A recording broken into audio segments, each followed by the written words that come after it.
ମାନେ ପେଟର ଚର୍ବିକୁ ନେଇ ବହୁତ ଚିନ୍ତିତ। ସବୁ ପ୍ରକାର ଚେଷ୍ଟା କରିବା ପରେ ବି ଏହା କମିବାର ନାହିଁ ନିଏନି। ତବେ ଆଜି ଆମେ ଏମିତି 6ଟି ସରଳ କିନ୍ତୁ ବହୁତ ପ୍ରଭାବଶାଳୀ ଉପାୟ ବିଷୟରେ କଥା ହେବା। ଆଉ ସବୁଠୁ ଭଲ କଥା ହେଉଛି ଏହି ଉପାୟଗୁଡ଼ିକ କେବଳ ଆଧୁନିକ ବିଜ୍ଞାନ ନୁହେଁ, ବରଂ ଆମର ହଜାର ହଜାର ବର୍ଷର ପୁରୁଣା ଆୟୁର୍ବେଦ ବି ଏହାକୁ ସମର୍ଥନ କରେ। ଏହାକୁ ଠିକ୍ ଭାବେ ପାଳନ କରେ, ଫରକ ନିଶ୍ଚୟ ଦେଖିବାକୁ ମିଳିବ। ଏହି କଥାଟା ବୋଧହୁଏ ବହୁତ ପରିଚିତ ଲାଗୁଥିବ, ନୁହେଁ କି? ଶରୀରର ବାକି ଅଂଶ ଠିକ୍ ଅଛି, କିନ୍ତୁ ଏ ଯେଉଁ ପେଟର ଚର୍ବି ସେଇଟା କମିବାର ନାଁ ହିଁ ନେଉନି। କିନ୍ତୁ ଆଦୌ ଚିନ୍ତା କରନ୍ତୁ ନାହିଁ, କାରଣ ଏହାର ସମାଧାନ ବହୁତ ସରଳ। ଆସନ୍ତୁ ଦେଖିବା ଆମେ ଆଜି କେଉଁ କେଉଁ ବିଷୟରେ ଆଲୋଚନା କରିବା। ପ୍ରଥମେ ବୁଝିବା ଏହି ଚର୍ବି ପ୍ରକୃତରେ କାହିଁକି ଏତେ ଖରାପ, ଆଉ ତାପରେ ଗୋଟିଏ ପରେ ଗୋଟିଏ କରି 6ଟି ସରଳ ସମାଧାନ ଦେଖିବା। ତେବେ ଚାଲନ୍ତୁ ଆରମ୍ଭ କରିବା ଆମର ପ୍ରଥମ ଭାଗରୁ। ଦେଖନ୍ତୁ, ପେଟ ବଢ଼ିବା କେବଳ ବାହାରୁ ଖରାପ ଦେଖାଯିବାର କଥା ନୁହେଁ। ପ୍ରକୃତ ସମସ୍ୟା ତ ଶରୀର ଭିତରେ ଚାଲିଥାଏ। ଆମେ ଯେଉଁ ପେଟ ଚର୍ବି କଥା କହୁଛେ ତାକୁ ଡାକ୍ତରୀ ଭାଷାରେ କୁହାଯାଏ ଭିସେରାଲ ଫ୍ୟାଟ୍। ଏହା ସେଇ ଚର୍ବି ନୁହେଁ ଯାହା ଆମ ଚମା ତଳେ ଥାଏ।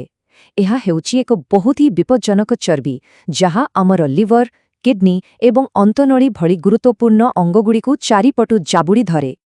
ଆଉ ଭାବି ଦେଖନ୍ତୁ, ଯେତେବେଳେ ଏହି ଚର୍ବି ଆମର ନରମ ଅଙ୍ଗଗୁଡ଼ିକୁ ଚାପିବା ଆରମ୍ଭ କରେ, ସେତେବେଳେ ପ୍ରକୃତ ସମସ୍ୟା ଆରମ୍ଭ ହୁଏ। Fatty liver, type 2 diabetes, heart blockage ଏବଂ ହାଇ ବ୍ଲଡ୍ ପ୍ରେସର ଭଳି ବଡ଼ ବଡ଼ ରୋଗର ମୂଳ କାରଣ ହେଉଛି ଏହି ଭିସେରାଲ ଫ୍ୟାଟ୍। ତେଣୁ ଏହାକୁ ହାଲୁକା ଭାବରେ ନେବା ଆଦୌ ଉଚିତ ନୁହେଁ। ତେବେ ଏହି ବିପଦରୁ ବଞ୍ଚିବା ପାଇଁ ପ୍ରଥମ ପଦକ୍ଷେପ କ'ଣ ହୋଇପାରେ? ଶୁଣିଲେ ଆଶ୍ଚର୍ଯ୍ୟ ଲାଗିବ, କିନ୍ତୁ ଏହା ହେଉଛି ସବୁଠାରୁ ସହଜ କାମ। ତାହା ହେଲା ଶରୀରକୁ ଠିକ୍ ଭାବରେ ହାଇଡ୍ରେଟେଡ୍ ରଖିବା, ଅର୍ଥାତ୍ ଠିକ୍ ସମୟରେ ଠିକ୍ ପରିମାଣର ପାଣି ପିଇବା। ପ୍ରତିଦିନ ସକାଳେ ଏହି ଛୋଟ ଅଭ୍ୟାସଟିକୁ ନିଜର କରିନିଅନ୍ତୁ। ନିଦରୁ ଉଠିବା ମାତ୍ରେ, ଦାନ୍ତ ଘଷିବା ପୂର୍ବରୁ ଗୋଟେ ଗ୍ଲାସ ଉଷୁମ ପାଣି ପିଅନ୍ତୁ। ଏହା ଗୋଟେ ସ୍ୱିଚ୍ ଅନ୍ କରିବା ଭଳି କାମ କରେ, ଯାହା ରାତିସାରା ଶୋଇଥିବା ମେଟାବଲିଜିମ୍କୁ ତୁରନ୍ତ ଚାଲୁ କରିଦିଏ ଆଉ ଶରୀରରେ ଥିବା ବିଷାକ୍ତ ପଦାର୍ଥକୁ ବାହାର କରିବାରେ ସାହାଯ୍ୟ କରେ। ଆଉ ଗୋଟେ ମଜାଦାର ଉପାୟ, ଦିନରେ ଯେତେବେଳେ ଲାଗେ କିଛି ଚଟପଟା ଖାଇବାକୁ ଇଚ୍ଛା ହେଉଛି, ସେତେବେଳେ କିଛି ଖାଇବା ପୂର୍ବରୁ ପ୍ରଥମେ ଗୋଟେ ଗ୍ଲାସ ପାଣି ପିଇ ଦିଅନ୍ତୁ। ବେଳେବେଳେ ଆମ ଶରୀର ଶୋଷକୁ ଭୋକ ବୋଲି ଭାବିନିଏ। ଏହି ଛୋଟ ଟ୍ରିକ୍ ଦ୍ୱାରା ଅନେକ ଅନାବଶ୍ୟକ କ୍ୟାଲୋରି ଖାଇବାରୁ ବଞ୍ଚିଯାଇ ହେବ। ଏବେ ଆସିବା ସେହି ଜିନିଷ ପାଖକୁ, ଯାହାକୁ ଆମେ ପେଟ ଚର୍ବିର ସବୁଠାରୁ ବଡ଼ ସାଙ୍ଗ ବୋଲି କହିପାରିବା। ଆଉ ସେ ହେଉଛି ରିଫାଇଣ୍ଡ ଚିନି ବା ଧଳା ଚିନି। ଯଦି ସତରେ ପେଟ କମାଇବାର ଅଛି, ତେବେ ଏହି ମିଠା ବିଷକୁ ଜୀବନରୁ ସମ୍ପୂର୍ଣ୍ଣ ଭାବରେ ବାହାର କରିବାକୁ ପଡ଼ିବ। ଚାଲନ୍ତୁ ଗୋଟିଏ ଉଦାହରଣ ନେବା, ସମସ୍ତଙ୍କ ପ୍ରିୟ ଗୁଲାବ ଜାମୁନର। ଦେଖିବାକୁ ତ ବହୁତ ଲୋଭନୀୟ, କିନ୍ତୁ ଏହା ଭିତରେ କ'ଣ ଥାଏ? ପ୍ରଚୁର ରିଫାଇଣ୍ଡ ଚିନି, ରିଫାଇଣ୍ଡ ମଇଦା ଆଉ ବହୁତ ସାରା ତେଲ। ଯେତେବେଳେ ଏହା ପେଟକୁ ଯାଏ, ଶରୀର ଏହାକୁ ଶକ୍ତି ଭାବରେ ବ୍ୟବହାର କରିପାରେନି, ବରଂ ସିଧାସଳଖ ଚର୍ବି କରି ପେଟ ପାଖରେ ଜମା କରିଦିଏ। ଯଦି ଚର୍ବି ହେଉଛି ଫିଲ୍ମର ଖଳନାୟକ, ତେବେ ପ୍ରୋଟିନ୍ ହେଉଛି ଆମର ସୁପରହିରୋ। ନିଜ ଖାଇବା ପ୍ଲେଟ୍ରେ ପ୍ରୋଟିନ୍ର ମାତ୍ରା ବଢ଼ାଇଲେ 2ଟା ଜବରଦସ୍ତ ଫାଇଦା ମିଳେ। ପ୍ରଥମତଃ, ପେଟ ବହୁତ ସମୟ ଯାଏଁ ଭରି ରହେ, ଆଉ ଦ୍ୱିତୀୟରେ ମେଟାବଲିଜମ୍ ବୁଷ୍ଟ ହୁଏ, ଯାହା ଚର୍ବିକୁ ଜାଳିବାରେ ସାହାଯ୍ୟ କରେ। ଆଉ ମଜାର କଥା ହେଲା, ଏହି ସୁପରହିରୋ ପାଇଁ କୌଣସି ଦାମୀ ପାଉଡର କିମ୍ବା ସପ୍ଲିମେଣ୍ଟ ଦରକାର ନାହିଁ। ଏହା ଆମ ରୋଷେଇ ଘରେ ହିଁ ଅଛି।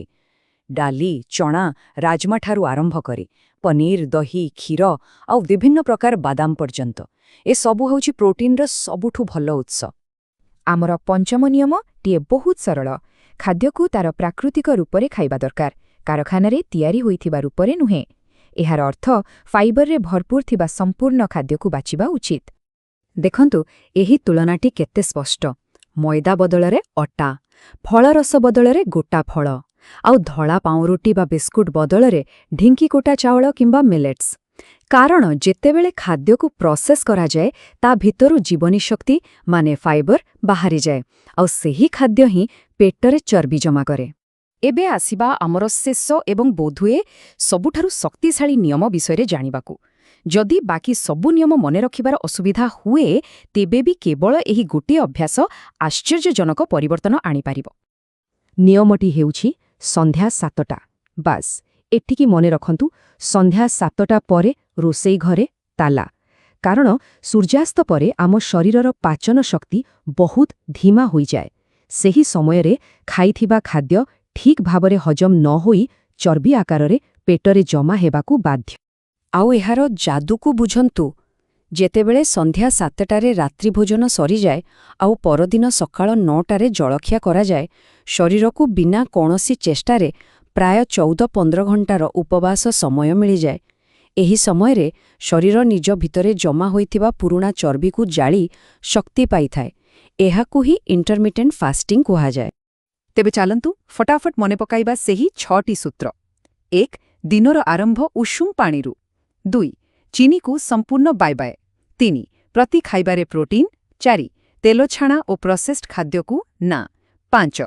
ଫାଇବର ଭରପୁର ପ୍ରାକୃତିକ ଖାଦ୍ୟକୁ ହଁ। ଆଉ 6. ସବୁଠୁ ଗୁରୁତ୍ୱପୂର୍ଣ୍ଣ, ସନ୍ଧ୍ୟା 7ଟା ପରେ ଆଉ କିଛି ନୁହେଁ। ମନେ ରଖନ୍ତୁ, ଏସବୁ ପରିବର୍ତ୍ତନ କେବଳ ବାହାରୁ ଭଲ ଦେଖାଯିବା ପାଇଁ ନୁହେଁ, ଏହା ଆମ ଶରୀର ଭିତରେ ଚାପି ହୋଇ ରହିଥିବା ଅଙ୍ଗଗୁଡ଼ିକୁ ମୁକ୍ତି ଦେବା ପାଇଁ। ଟିକେ କଳ୍ପନା କରନ୍ତୁ, ସେମାନେ ଶେଷରେ ଟିକେ ଶାନ୍ତିରେ ନିଶ୍ୱାସ ନେଇପାରିବେ। ତେବେ ପ୍ରଶ୍ନ ହେଉଛି, ଏହି 6ଟି ମଧ୍ୟରୁ କେଉଁ ଗୋଟିଏ ଅଭ୍ୟାସକୁ ଆଜି ଏହି ମୁହୂର୍ତ୍ତରୁ ଆରମ୍ଭ କରାଯାଇପାରିବ? ମନେ ରଖନ୍ତୁ, ଗୋଟିଏ ଛୋଟ ପଦକ୍ଷେପ ହିଁ ଏକ ବଡ଼ ଏବଂ ସୁସ୍ଥ ଯାତ୍ରାର ଆରମ୍ଭ।